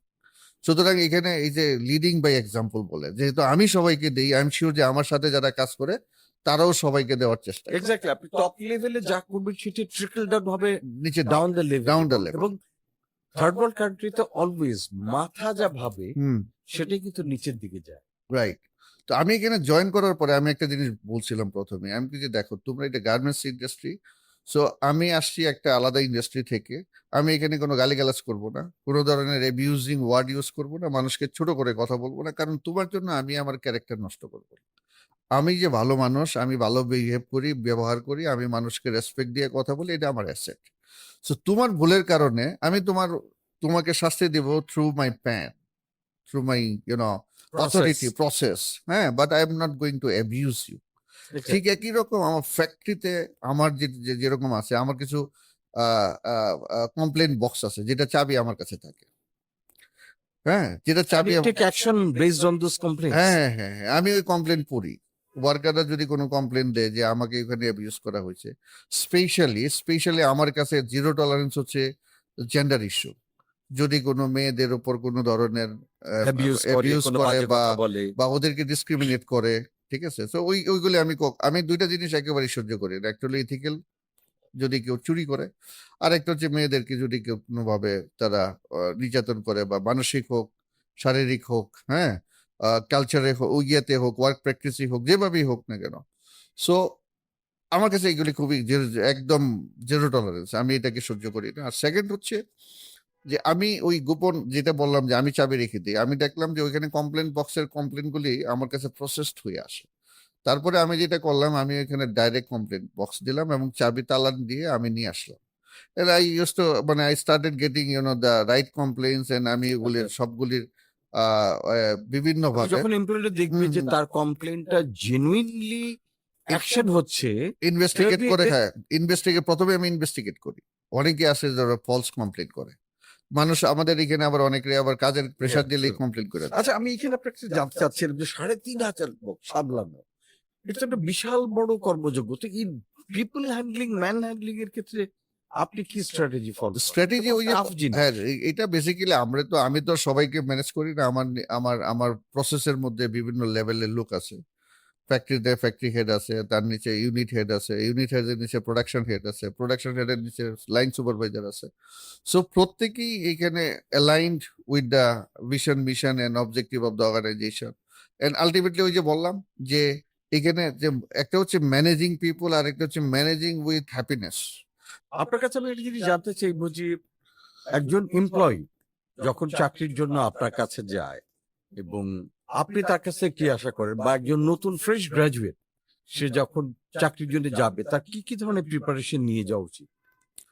এখানে আমি যদি বলি, ইটস ভেরি বেসিক কোয়েশ্চেন, যেটা হচ্ছে যে প্রিপারেশনের মধ্যে অনেকে লাস্ট কয়েকটা ইন্টারভিউতে আমি দেখলাম প্রিপেয়ার মিনস হচ্ছে লাইক সে কি ড্রেস পরে আসে, বাসা থেকে ঘুম থেকে উঠে একটা ড্রেস পরে চলে আসে। সো এখানে গ্রুমিংটা খুব ইম্পর্টেন্ট। হুম, লাইক বডি ল্যাঙ্গুয়েজ, গ্রুমিং, পোশাক আশাক, এটা ওদের একটা কথা ফার্স্ট আমি আপনাকে বলতে চাই, যেমন একই ধরনের ঘটনা আমি বেশ কয়েক জায়গায় পেয়েছি। তখন আমাকে যিনি ইন্টারভিউ দিচ্ছিলেন সেই ইয়াং ছেলেটা বলছে, আপনি কি আমার কাজেরকে চাকরি দিবেন না আমার পোশাককে চাকরি দিবেন? এটা বেসিক্যালি একজনের লাইফস্টাইল, তার পোশাক আশাক দিয়ে সে কতটা সিরিয়াস, সে কতটা ডেডিকেটেড হবে, সে কতটা প্ল্যান্ড হবে, Discipline, ডিসিপ্লিন হবে, এটার মেজার কতটা অর্গানাইজড। অর্গানাইজড হবে, এটা মেজার করা যায়। হ্যাঁ, সো একটা মানুষ যখন কালকে interview, say I am sure, আমি যেটা বললাম যে আমি আগের দিন আমি টাই কিভাবে বাঁধতে হবে, সারা ওই দিন সারা রাত্র ঘুমাই নাই ইন্টারভিউর আগের দিন। এখনো যদি কোনো একটা পার্টিকুলার ইয়েতে যাই, আই আই হয়তো কোনো সেশনে গেলাম, কথা বললাম, হ্যাঁ, so we can I I I take preparation. So preparation, এটা বিশ্বের বিভিন্ন বড় বড় ব্যক্তিরাও preparation, even I am sure যে যারা বড় বক্তা তারাও they take lot of preparation. So এখানে একটা ইম্পর্টেন্ট জিনিস হচ্ছে চাকরির ইন্টারভিউতে Homework. গেলে যে হোমওয়ার্ক করতে হবে, আরেকটা হচ্ছে অর্গানাইজেশন সম্পর্কে ধারণা নিতে হবে যে আমি কোথায় যাচ্ছি, কি কাজের জন্য যাচ্ছি, এবং সেই অর্গানাইজেশন কি করে। এবং তারপরে ওই অর্গানাইজেশনে আমি কি আমি ভ্যালু অ্যাড কি করতে ভ্যালু পারবো করবো ওই ওই জবটাতে। জবটাতে। তারপরে যদি ফ্রেশার হয়, ফ্রেশার হইলে ওই আনসার গুলি স্পেসিফিক আমরা বুঝি যে কে প্রিপারেশন নিয়ে আসছে, আমরা বুঝি যে তার বলার মধ্যে তার তার তার স্পিরিট কতটুকু আছে, তার স্পার্ক কি আছে, সে কতটা এক্সাইটেড, হুম, সে কতটা এগ্রেসিভ, তার কেরিয়ারটাকে সে কত সিরিয়াস, এটা তার বডি ল্যাঙ্গুয়েজ, তার ইমোশন, তার চোখ, তার মানে অভিব্যক্তি, এই পুরো জিনিস থেকে কিন্তু আমরা বুঝতে পারি। তার মানে সে যত ওয়েল প্রিপেয়ার্ড হবে তার মধ্যে স্পার্ক আর রাইট। এক্সাইটমেন্ট এই সব কিছু থাকবে। এখন একটা জিনিস, সে কনফিডেন্সটা দিতে হবে যে I am the person whom you are looking for. হ্যাঁ, সো আমার মধ্যে সবই আছে, and if you help me, if you মানে take me in your organisation, and আমাকে যদি হেল্প করো ডেভেলপ করার জন্য, I will be your next generation leader. So I am here to lead your company. আমাকে ওই আস্থাটা দিতে হবে। দিতে হবে। সো আলটিমেটলি লাইক আমাকে একজন আমি ভেরি আর্লি যে একজন প্রশ্ন করছে যে down the road, like after 5 years তুমি কোথায় দেখতে চাও, আমি বলছি যে আপনার চেয়ারে দেখতে চাই। So that is something you need to have a clear গোল, যে আমি আসলে আমাকে কোন জায়গায় দেখতে চাই। অনেক সময় আমি বলি যে তুমি, অনেকে বলে যে একটা চাকরি দরকার, তুমি যেই এরিয়াতে কেরিয়ার করতে চাও সেই অর্গানাইজেশন গুলিতে চাকরিতে যাও। এখন তুমি ব্যাংকিং জব ড্রিম করতেছো এবং তোমার মনে প্রাণে ব্যাংকে যাওয়ার চিন্তা, তুমি একটা এখন রিটেল অর্গানাইজেশনে গিয়ে ইন্টারভিউ দিয়ে ওইখানে সময় নষ্ট করো না। এটা তোমারও সময় নষ্ট হবে, আবার ওই অর্গানাইজেশন সময় নষ্ট হবে। আমি একটা জিনিস সবসময় বলি যে ওই যে foundation time is a long time. একটা বাড়ি যখন আপনি বানান তখন দেখবেন যে ব্যারিকেড দিয়ে রাখে, হ্যাঁ, বেড়া দিয়ে রাখে, ওই বেড়ার নিচে 2 বছর কিচ্ছু দেখা যায় না, 2 বছর পরে একটু দেখা যায়, তারপরের 1 বছরে কিন্তু 7 তলা উঠে যায়। তার মানে কি, এই যে নিচে ফাউন্ডেশন টাইমটা, এটা ইনভিজিবল, বাট ওইখানে অনেক সময় That বেশি takes লাগে, longer. It takes long time. So আমাদের কেরিয়ারেরও প্রথম ইনিশিয়াল যে কয়েকটা বছর, it is a foundation time. এই ফাউন্ডেশনের টাইমে আমরা অনেকে দেখি 1 বছর এখানে চাকরি করছে এক্সিকিউটিভ, তারপরের বছর আরেক কোম্পানিতে গেছে সিনিয়র এক্সিকিউটিভ, তার বছর আরেক কোম্পানিতে গেছে অ্যাসিস্ট্যান্ট ম্যানেজার, তারপরে আরেক কোম্পানিতে গেছে, but he has not learned anything. তার কোনো বিষয়ে স্পেশালিটি নাই, তার কোনো মানে Contribution নাই। কন্ট্রিবিউশন নাই, আপনাদের কনফিডেন্স প্রচুর নাই। স্তম্ভ যে আমি কি তৈরি করে এলাম এখানে, হ্যাঁ, কি দিয়ে এলাম, কি দিক, যেটা আমি ক্রেডিবিলিটি রাইট, বলতে কোনো পারি। ম্যাচুরিটি তৈরি হয় নাই, কোনো একটা নির্দিষ্ট ইয়েতে তার কোনো স্পেশালিটি তৈরি হয় নাই।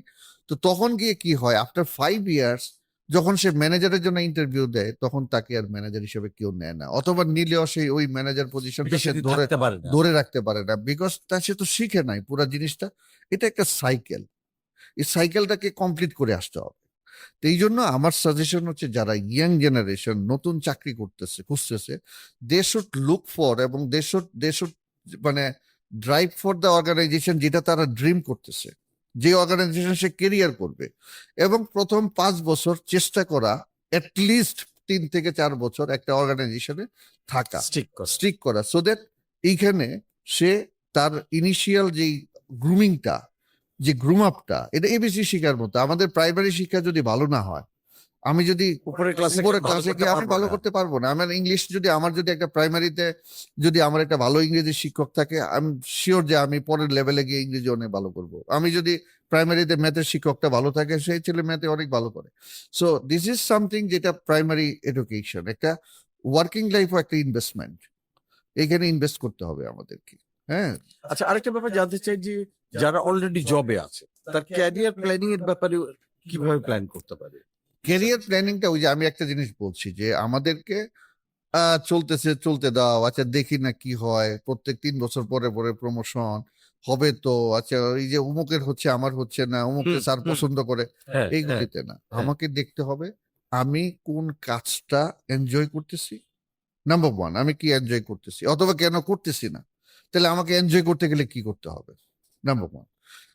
তারপরে হচ্ছে যে এইখানে আমি যে অর্গানাইজেশনে কাজ করতেছি সেখানে কিছু ভ্যালু অ্যাডেড এরিয়া আছে, হাইলাইটেড স্পটলাইট এরিয়া থাকে, সেই স্পটলাইট এরিয়াগুলিকে ক্যাচ করা, কিছু কিছু স্পার্কিং টাইম থাকে যেখানে নিজেকে ফ্লারিশ করা, এবং হার্ডওয়ার্কের কোনো বিকল্প নাই, কোনো শর্টকাট নাই, আপনাকে প্রচুর পরিশ্রম করতে হবে, শিখতে হবে, এবং কাজের বাইরে আমার এরিয়ার বাইরে আমাকে আরো প্লাস প্লাস দিতে হবে, আমাকে যে কাজ দেবে আমি তার বাইরে আরো 3টা কাজ করে দেব, সো দ্যাট আমি প্রুভ করতে পারি যে I am ready for your next level.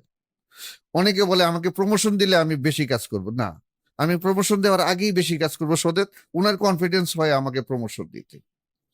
আমি সিনিয়র এক্সিকিউটিভ থাকার সময় আমি অ্যাসিস্ট্যান্ট ম্যানেজারের কাজ করব, আমি অ্যাসিস্ট্যান্ট ম্যানেজার যখন হব তখন আমি ম্যানেজারের কাজ করার চেষ্টা করব, সো দ্যাট উনি কনফিডেন্ট হয় যে না, এই ছেলেকে ম্যানেজার করলে you will be running good. So আমরা অনেক সময় আগে আমার ডেজিগনেশন আশা করি তারপরে কাজ দেবো, যে সেটা না, উল্টা করতে হবে, আমাকে আগে কাজটা দিতে হবে তারপরে আমি ডেজিগনেশন দিতে পারবো। ম্যানেজমেন্ট যেন কনভিন্স হয় যে আমি ওই জবটা করার জন্য আমি রেডি। এবং এখানে যেটা হচ্ছে যে এই এই এই পজিটিভ অ্যাটিটিউড, সম্পর্ক ভালো রাখা, কোওয়ার্কারদের সাথে, পুরা ইকোসিস্টেমের সাথে, এনভায়রনমেন্টের সাথে। একটা জিনিস আমি বলি, আমরা অনেক সময় এত পিয়নে ও আমাকে কি ভ্যালুয়েট করবে, একটা পিয়নের একটা ফিডব্যাক কিন্তু অনেক ইম্পর্টেন্ট, একটা ড্রাইভারের একটা ফিডব্যাক কিন্তু অনেক ইম্পর্টেন্ট। ধরেন আপনি আপনি একজন অফিসার বা সিনিয়র অফিসার, সিনিয়র এক্সিকিউটিভ, আপনি একজন ড্রাইভার নিয়ে বা একটা একটা মার্কেট ফলে গেছেন, কোনো কারণে ওই ড্রাইভারে আপনি দমকাইছেন, ইয়ে করছেন, ওই ড্রাইভার যখন জিএম রে নিয়ে যাচ্ছে তখন বলে স্যার ওই ছেলেটারে না ও ব্যবহার খুব খারাপ স্যার, ও স্যার আমার ধমকাইছে, হ্যাঁ এটা করছে ওইটা করছে, সো আলটিমেটলি কোথায় ইনপুট দিবে, ইনপুট দেবে, কোন জায়গায় দিবে, you never know. ইভেন আপনার একটা একটা পিয়ন একটা 10 লাখ টাকা বেতনের টপ এক্সিকিউটিভের চাকরি নট করে দিতে পারে, আপনি জানেন? জি, কারণ মালিক পক্ষ প্রায় দেখা যায় তারা কিন্তু অনেক বেশি ট্রাস্ট করে ওই পিয়ন পিয়ন এবং ড্রাইভার ড্রাইভারদের। কথা। যাই ওই কি করে অফিসে কি করে বলতো, এটা কি করে ওটা কি করে, ঠিক মতো করে ড্রাইভার কি করে, গাড়ির মধ্যে কি কথা বলে, হ্যাঁ, ভিজিট ঠিক মতো করে কিনা। রাইট, ওনারা কিন্তু সামহাও একদম ডাউন দ্য লেভেল থেকে ফিডব্যাক করে, রাইট, কারণ জানেন যে জেনুইন ফিডব্যাক পাবেন।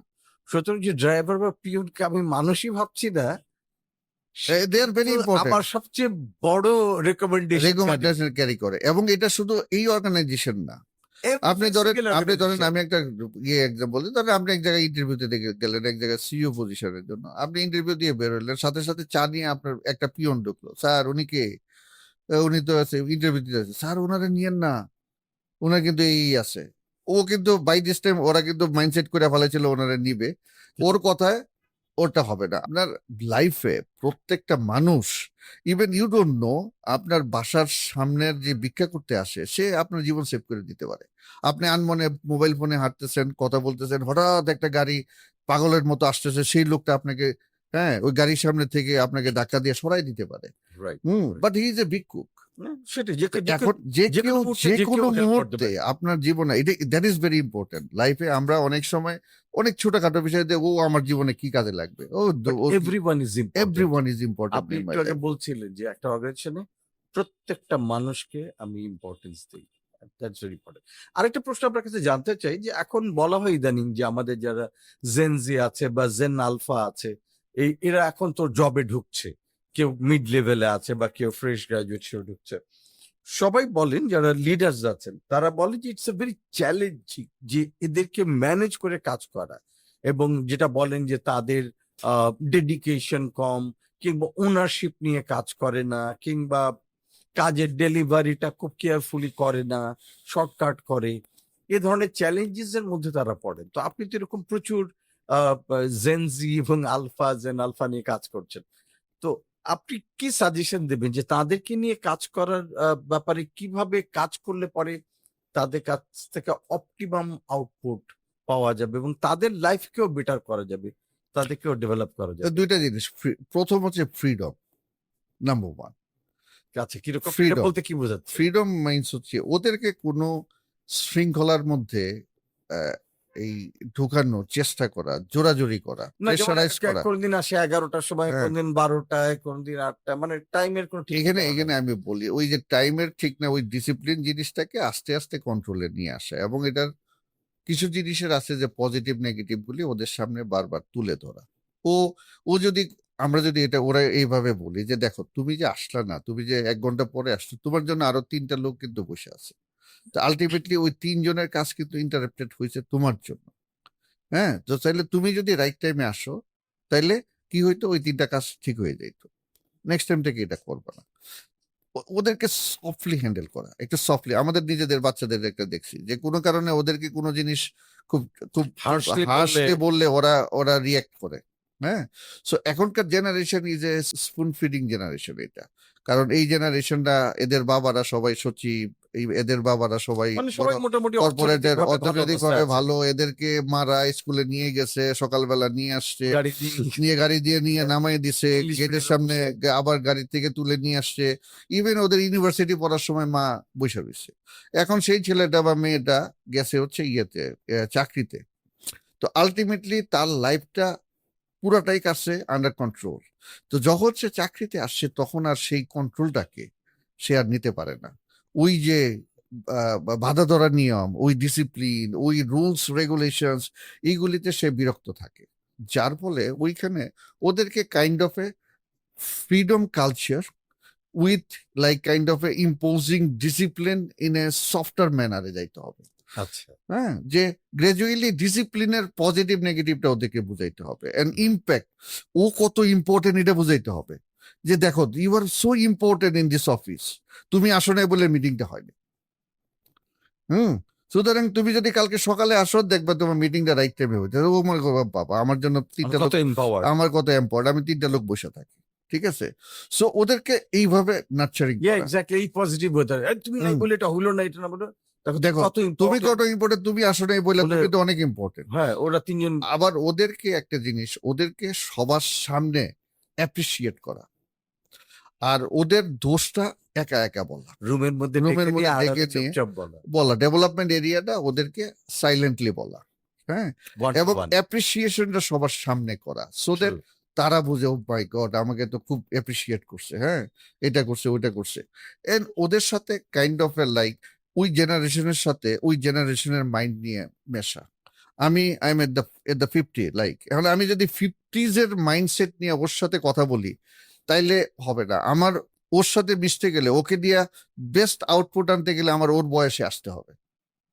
হুম, ওর বয়সে কি ও কোনটা শুনতে ভালোবাসে, ও কোনটা দেখতে ভালোবাসে, কোন ধরনের টপিক ও পছন্দ করে, মিটিং এর মধ্যে কোন ধরনের ফান ও পছন্দ করে, খাবারের মধ্যে কোন খাবার ও পছন্দ করে বা ওরা পছন্দ করে, আমাকে ওই এনভায়রনমেন্ট ক্রিয়েট করতে হবে।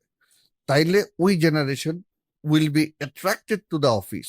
আপনি দেখবেন এখন অনেক অফিসে ডেস্ক নাই, রাইট, যেখানে খুশি এখানে বসে কাজ করতেছে, খেলতেছে, ওপেন ডেস্ক, হ্যাঁ, ওপেন ডেস্ক খেলতেছে। ঠিক আছে, জিম আছে, টেবিল জিম আছে, টেনিস আছে, টেবিল টেনিস আছে, দাবা আছে, কম্পিউটারে গেমস হ্যাঁ খেলে। গেমস খেলতেছে, ওরা টাস্ক বেসিসে কাজ করতেছে। অনেক অফিস আছে না, ফেসবুক ঢোকা যাবে না, করা যাবে না, অনেক অফিস কিছুই নাই, ওপেন, সব কিছুই করো। নাই। আবার অনেক, তুমি কফি শপে গিয়ে কাজ করবে, করো না। হ্যাঁ, তোমাকে একটা কাজ দিয়েছে, তুমি এটা শেষ করা দিয়ে কথা। তো they like that freedom, they like that environment, যে না এখানে আমাকে কেউ শিকল দিয়ে বাইদা রাখে কোনো নাই, এম্বার্গো দেওয়া কোনো চলবে না। এম্বার্গো দেওয়া চলবে না। ঠিক আছে, বাট আমি অ্যাপ্রিসিয়েটেড হচ্ছি ভালো কাজের জন্য। হ্যাঁ, এন্ড ওদের যে ইনোভেশনের যে স্কোপটা, সেটাকে খুলে দিতে হবে। হ্যাঁ, এবং ওদেরকে ওদেরকে এক্সপ্লোর করে বলতে হবে যে না তুমি you try you can bring better, you know better than me. ওদেরকে সবসময় একটা প্যাম্পারিং এর মধ্যে দিয়ে ওদেরকে সিরিয়াসনেসের দিকে আস্তে আস্তে প্রফেশনাল করতে হবে। It's a matter of habit. So আপনি যদি 1-2 বছর প্রপার নার্চারিং করে ওরে টোটাল ডিসিপ্লিনের হ্যাবিটে নিয়ে আসতে পারেন, Then and he will be the gem one, he will be the gem। এখনকার জেনারেশন কি দেখবেন, 1 ঘন্টা কাজ করে উফ হাসুস করতেছে, অনেক করে ফেলছি, অনেক করে ফেলছি, আই নিড এ ব্রেক, আমার একটা বাইরে হাওয়া খাইতে যেতে হবে, একটা সিগারেট খাইতে যেতে হবে, একটা কফি খেতে যেতে হবে। ঠিক আছে, সো এটাতে ওদের okay okay take take take take break, no issue no issue. হ্যাঁ, সো আলটিমেটলি ওই এটা 1-2 বছর পরে গিয়া ওকে ওকে ওর কাজের যেই কন্ট্রিবিউশনটা, ইম্প্যাক্টটা, ওর কাজের যেই ও ও ও ওই কাজটা করাতে ও কি পাইলো, অর্গানাইজেশন কি পাইলো, অন্যান্য মানুষ কি পাইলো, ওই ভিজিবিলিটিটা যখন সে একবার দেখে ফেলবে তখন সে কাজের নেশায় ঢুকে যাবে। That is important. এবং বাহ! আমাদেরকে ওইভাবে, আই এম শিওর যে ওদেরকে ওইভাবে নার্চার করলে দে উইল বি আমাদের থেকে, আমরা 20 They'll be a বছরে great asset. 20 বছরে যেখানে গেছি তারা 10 বছরে শিখে যাবে। Exactly, exactly. They're very fast and they're quick learner. Right. Very quick learner. Thank you mister Rauf আমাদের কাজকে সময় দেওয়ার জন্য পডকাস্ট, এবং অনেকগুলো জিনিস আপনার কাছ থেকে আমরা টেক আউট নিতে পারলাম। যেমন একটা জিনিস ছিল যে ইন্টারভিউ নেওয়ার সময় ফুললি কিভাবে প্রিপেয়ার হতে হয় সেটা জানলাম, এবং একজন লিডার হিসেবে কি করে ইনক্লুসিভিটি ইন্ট্রোডিউস করতে হয়, যে আমি নিজে শিখবো, নিজে জানবো, নিজে বুঝবো, প্যাশনেট থাকবো এবং আমার পাশের জনকেও শেখাবো, তার ডেভেলপমেন্টটাও আমার দায়িত্ব। নিজেকে নিজে মোটিভেট করা, নিজেকে নিজে প্রিপেয়ার করা, এবং প্রতিদিন রাত্রে ফিরে গিয়ে নিজেকে জিজ্ঞেস করা, আজ আমি কি কন্ট্রিবিউট করলাম, আজ আমি আমার জীবনে কি ভ্যালু অ্যাড অন করলাম, অথবা আজ কি ভুল করলাম, আজকে আজ কি কি কি কি ভুল করলাম, করছি, কোন কোন এরিয়াতে আমাকে আরেকটু আরেকটু বেটার করতে পারতাম, করতে পারতাম। হ্যাঁ, কোন কাজগুলো ওইটা না আপনি করলে। আপনি যখন একটু পিছনে যাবেন না, আজকে সকালের দিকে গেলেই দেখবেন যে না 2-3টা ম্যাচ করে ফেলছি বা 2-3টা মিস্টেক করে ফেলছি। হ্যাঁ, নিজেই লজ্জিত মনে হবে যে না এটা তো ঠিক হয় নাই, আর একটু ভালো করতে পারতাম। সুতরাং দ্যাট ইজ এগুলো ফাইন্ড ইম্পর্টেন্ট। আউট করে লিখে রাইট। ফেলা এবং এটা চর্চা করাটা যদি করি তাহলে সেলফ ডেভেলপমেন্টটা will be a great thing. আর নিজের একা একা বড় হওয়া না, আমার সাথে যারা আছে তাদের ফ্যামিলি কেয়ার, আমি যে জায়গাটায় কাজ করি তার আশেপাশে সবাইকে যদি কেয়ার করি তাহলে তারা আমাদের কেয়ারিং এ আসবে। এবং জবের ক্ষেত্রে তাড়াহুড়োটা না করা, এমন একটা কাজ করা যেটাতে আমি অ্যাটলিস্ট কিছু যেন কন্ট্রিবিউট করতে পারি, এবং প্রত্যেকটা অর্গানাইজেশন থেকে যখন আমি চলে আসব সে অর্গানাইজেশন যেন বলে যে উনি আমাদের জন্য এই এই করে কাজগুলো গেছে। করে গেছেন, এই পিলার গুলো উনি তৈরি করে দিয়ে গেছেন, এই সাকসেস স্টোরি গুলো উনি দিয়ে গেছেন, এটা যেন বলতে পারেন। এবং আমরা এখন যেটা করি, খুব দ্রুত জব সুইচ করি, তার ফলে আমাদের আসলে লার্নিংটা প্রপার হয় না। তাতে যেটা হয় যে দ্রুত জব সুইচ করার ফলে আমরা হয়তো অল্প সময় একটা বড় পজিশন পাই, কিন্তু সেই বড় পজিশনটাকে ধরে রাখার মতো সক্ষমতা আমরা অর্জন করতে পারি না। সুতরাং যদি একটা বড় পজিশনে যাবার সক্ষমতা অর্জন করতে চাই তাহলে consistency is very very important. Important. এবং লাস্টলি যেটা আমরা ডিসকাস করলাম যে জেন জি বা জেন আলফা বা নতুন প্রজন্ম যারা আছে তাদের সাথে ডিল করতে হবে তাদের মতন করে, তাদেরকে প্যাম্পার করার সবার সামনে, তাদের যেগুলো ভালো করবার যাদের পরামর্শ দেবা সেটা ওয়ান টু ওয়ান করা, এবং শৃঙ্খলার মধ্যে না বেঁধে তাদের মতন করে চালাতে দেবো, এবং আস্তে আস্তে তাদেরকে ইম্পর্টেন্সটা বোঝাতে পারলে একটা সময় গিয়ে তারা একটা অসাধারণ এমপ্লয়ি হতে পারবে। এবং যেহেতু তারা অনেক কুইক লার্নার, কুইক ডুয়ার, সুতরাং দেখা যাবে যে পথটা আমাদের পাড়ি দিতে 10 বছর লেগেছে, এই বাচ্চাগুলো হয়তো 4 বছর সে পথটা রাইট। পাড়ি দিবে। কিন্তু ওই পর্যন্ত ধৈর্যটা রাখা, তাকে প্যাম্পার করা, তাকে নার্চার করা, তাকে ওই জায়গাটায় নিয়ে যাওয়া একজন লিডার হিসেবে আমাদের আমাদের দায়িত্ব। তো অনেক অনেক ধন্যবাদ আজকে আমাদেরকে সময় দেওয়ার জন্য। অনেকগুলো বিষয় আপনার কাছ থেকে জানলাম, অনেক কিছু আজকে শিখলাম, এবং নট অনলি ফ্রেশার্স, সেই সাথে যারা মিড লেভেলে আছেন, যারা টপ লেভেলে আছেন, লিডারশিপ পজিশনে আছেন, আমি শিওর তারাও আজকে অনেক কিছু জানলেন আজকের যে পডকাস্ট থেকে। জি, আপনাদেরকেও ধন্যবাদ, এবিপি কে ধন্যবাদ আমাকে ইনভাইটেশন দেওয়ার জন্য। এন্ড লিডারশিপ ইজ লাইক, এটা লিডারশিপ রোলটা একটা একটা আর্ট। সো বেসিক্যালি এখানে কোনো সায়েন্স নাই, লাইক আপনি whatever you want to draw you can draw. So business is nothing but leadership. If you have a good leadership you can make business. হ্যাঁ, so আমাদের সবাইকে, like বাংলাদেশে আমরা যেটা সবচেয়ে বেশি সাফার করতেছি স্পেশালি ইন গার্মেন্টস ইন্ডাস্ট্রিতে, লিডারশিপ গ্যাপ। সো যার জন্য আমাদের যেটা হয়, আমাদের লিডারশিপ ইম্পোর্ট করতে হয়। সো আমি চেষ্টা করতেছি বা ইনফ্লুয়েন্স করতেছি, এনকারেজ করতেছি আমাদের দেশের ছেলে মেয়েদেরকে to become the future leader, so that আমাদের এই লিডারশিপ ইম্পোর্টটা যেন বন্ধ করতে পারি ইন ফিউচারে। এবং আমাদের মালিক যারা আছে, যারা ব্যবসায়ী আছেন, তারা যেন আমাদের জেনারেশনের উপরে, আমাদের দেশীয় লিডারদের উপরে ভরসা করতে পারে, এবং বিদেশ থেকে লিডার এনে আমাদের গার্মেন্টস, আমাদের ফ্যাক্টরিগুলি যেন না চালাইতে হয়। সো ধন্যবাদ আবারও এপিবি কে। আমি আছি সামনে, আই এম শিওর যে আপনাদের সাথে পোস্ট গ্রাজুয়েশন কোর্সেস, আমি strategic marketing and strategic brand management, digital marketing নিয়ে কথা বলবো আপনাদের আপকামিং কোর্সেসগুলিতে, স্পেশালি পোস্ট গ্রাজুয়েট কোর্সে। আই এম শিওর যে ওইখানে I can share lot of insights and আমার লার্নিং। আমি what ever I will B talking about from my experience and the industry. আমার পেশন হচ্ছে আমি যদি মানুষকে কিছু শিখাইতে পারি, what ever I have learn, I have experience through my life, so that would be something একটা ইম্প্যাক্টফুল, যেটা আপনি বলছেন যে আমি একটা পারপাসে আমি আমার জীবন ধারণ করি। সো আমি আইম শিওর যে I can better contribute, and এই প্ল্যাটফর্মে আমি খুবই আনন্দিত কথা বলতে পেরে। সবাইকে ধন্যবাদ। জি, এবং আমার মনে হয় আমরা অত্যন্ত আনন্দিত এবং আমি বলবো যে সৌভাগ্যবান এখানে বিজনেস প্রফেশনালস আপনার মতো প্রফেশনালকে পাবেন যিনি আপনার নিজস্ব অভিজ্ঞতা থেকে স্ট্র্যাটেজিক ব্র্যান্ড মার্কেটিং নিয়ে কথা বলবেন এবং আমাদের যারা শিক্ষার্থী থাকবেন তারা নিশ্চয়ই অনেক উপকৃত হবে। তো দেখা হবে আপনার সাথে আমাদের ইনশাল্লাহ, সেই পোস্ট ইনশাল্লাহ, গ্রাজুয়েট ডিপ্লোমা কোর্সে। ভালো ইনশাল্লাহ। থাকবেন। Thank you very much. সবাইকে ধন্যবাদ। ABP, Making Professionals.